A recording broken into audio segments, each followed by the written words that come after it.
Details in a deadly shooting inside a West Philadelphia corner grocery store earlier this week has more on the 15-year-old who was hit and killed, and now the man charged with his murder.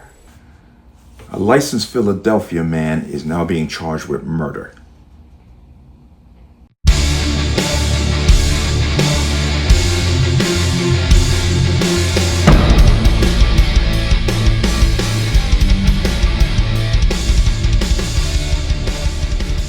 Welcome to another installment of the Connecticut Gun Bench. Today's video is brought to you by P.A.N. Firearms, LLC. P.A.N. Firearms for your NRA certification of multifaceted gun training.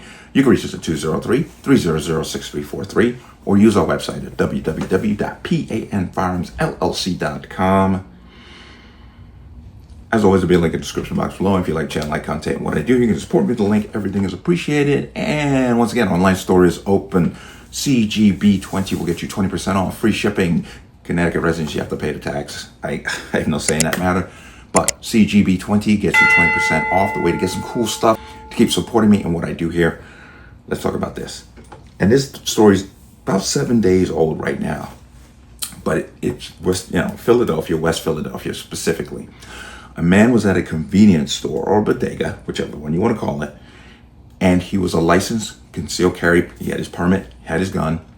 And two young scholars, 15 years old, both came in and were armed. He decided that they were a threat, and he felt threatened, that's what he's claiming, opening fire and killing one of them. I believe he injured the other.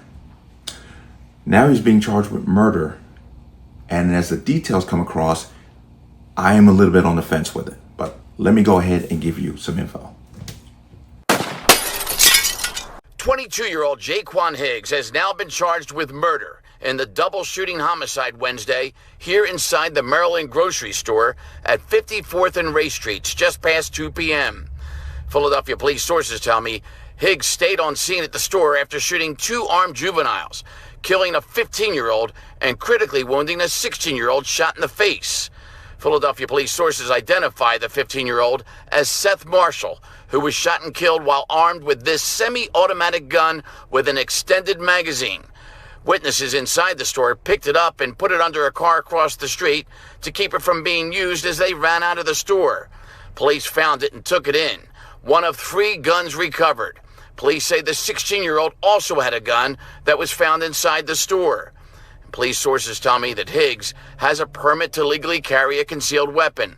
Police took his gun that day too. As he told detectives, he fired at the two teenagers in self-defense. Sources say store surveillance shows that neither teen pulled their guns out before they were shot. The store video shows the 15-year-old's gun visibly sticking out of his waistband as he was near the front door and raised his phone, not his gun, and began typing a text and was just 2 letters in when he was shot in the head and killed. The 16-year-old is seen on the store surveillance paying for his food order at the front counter when he was shot. Heard that and you saw that. Now, the problem is why they're charging with murder, as you heard, is that these teenagers, 15 years old, both with extensive records, gun charges, the whole shebang, carrying illegal guns. The reason why he's being charged is because they did not, according to the DA, did not pose a threat to him. I, of course, once again have this long slew of questions. You got these 15-year-olds, got long, extensive records. Both teens, sources tell me, have extensive criminal records despite their young ages. The 15-year-old, law enforcement sources say, was wanted on weapons charges in Montgomery County. Higgs had no criminal record at all, allowing him to legally get a permit to carry. And he lived right across the street from the store on Ray Street, and sources say most everybody knew that he carried a gun and he was a regular, almost daily customer of the store. The 16-year-old shot in the face and knee was in critical condition. Sources tell me he had just been released from juvenile detention days before this shooting. He will now face new charges, too, for the gun he was carrying. Carrying illegal guns. Obviously, they were carrying them to the point where you could see them because they were obviously exposed. And yet the focus is on this concealed carry person who has this permit, who is legal. And you almost want to say he did the community a favor because God knows who those 15-year-olds were basically terrorizing with their crime spree. local inhabitants, what have you. And this is just another example of holding the public to a higher standard than the criminals. With the long history that these two have, why are they out in the streets anyway? Why are they still walking the streets?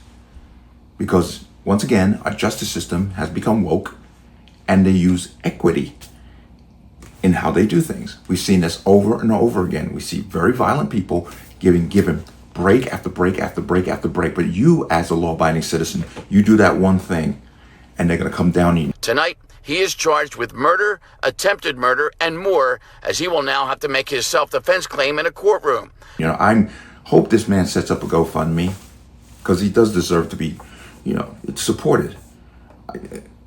I can't say what he did was justified. I can't go 100% there. But looking at the history of these kids, and God knows what they were doing in there, I don't know. I'm on the fence with this one. I'm on the fence. But I'd like to see this man supported. I hope he starts a GoFundMe and sets himself up and gets good legal representation. Because I'm torn on the fact that he may spend decades in prison over what he did. I'm torn over that. I'm going to be honest. I'm torn. I could go one way or the other, depending. But once again, this is holding the public to a higher standard than the criminals. Because if the criminals, these two scholars, had committed a crime with those guns, as they have done in the past, they would be out in the streets. As you can clearly see happening here. So, like I said, I'm going to say it again. I'm torn. I could say what he did was okay. What he did was not okay. It's kind of a toss-up, unfortunately. But as we go further into the trial, obviously more information is going to come out. Probably some video from the footage inside. I assume this place would have a security system. That seems to be the standard in every business. So hopefully we'll get more facts on what actually happened. And we'll go from there. If he's guilty, fine. I have no problem with that. But if there's any question whatsoever on the intentions of these two young astronauts, future engineers, and what they were doing in there, I'm one to say let them go. I'm always of the opinion that when criminals start finding out that there's a consequence to their choice of careers, they'll stop and make a career move. Just saying. Let me know what you think. As always, you can leave your comments in the comment section below. And as always, any statements of violence or statements that lead to violence will be removed. Please like, share, comment, subscribe. Don't forget to hit that notification bell so you're notified the next time a video goes live. I'm going to see you on the next one. Peace.